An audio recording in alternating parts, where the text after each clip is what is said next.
everyone, and welcome to a special Channel 8 presentation, Meet the Candidates 89.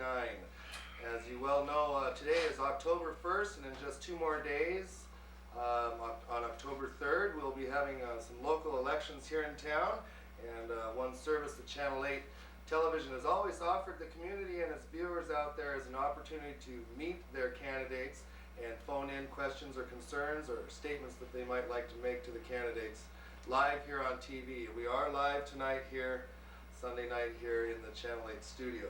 Just to give you, but joining me now in the Channel 8 studio this year is Anita Erickson on my far right and Lottie Roll in between the two of us.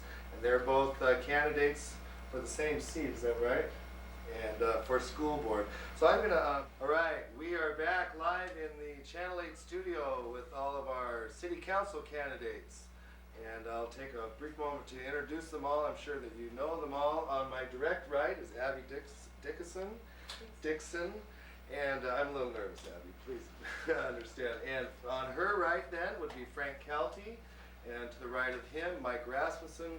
And finally on the very far right is Tim Honan. So welcome all of you to the Channel 8 hot seat. We're here live in the studio to ask you some questions about the upcoming election and why it is that you would like to serve on the city council, and also to give the opportunity for some of our viewers out there and voters at home to call in with their questions or concerns. I don't really have a statement prepared.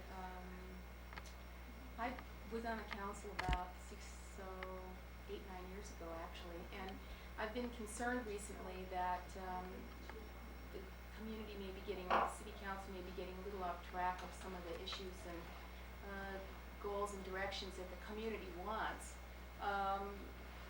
And I would like to try and bring to the council a different form of conflict resolution and direction. Mike and Frank and Abby are all running for the same seat, and it's a 3-year seat, I understand. Correct. And Tim is running unopposed for a 1 year.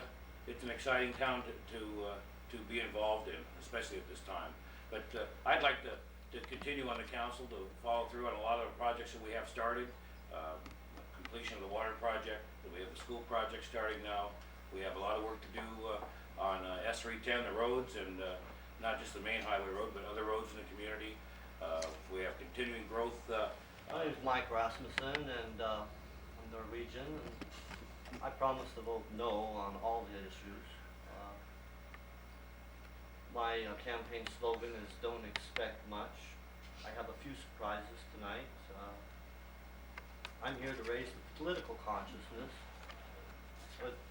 and I'm concerned over the apathy over the seats that are unopposed in this election. And it's my hopes just to bring a little light to the community on some of the different areas where we should be looking. Where when things are on the map or on the drawing board is one thing. When they actually become reality in the forms of structures and buildings and construction workers, it's a whole other dynamic, and people begin to see exactly what's coming down the pike at them. There are a lot of concerns here in the community on the social side, PCR, and I think in the next few years we're going to see a much more intense focus on the community itself, on the community structure, the EMTs, the volunteers, the clinic, the Channel 8 thing, the social side of it with the elderly people, and a lot of the people that don't get touched, the UCB people, the volunteers. And I think that's kind of the direction that I'd like to see the council take more of a focus on, because it's beginning to show rather graphically that the place is sort of mentally coming unglued in those few areas, and I think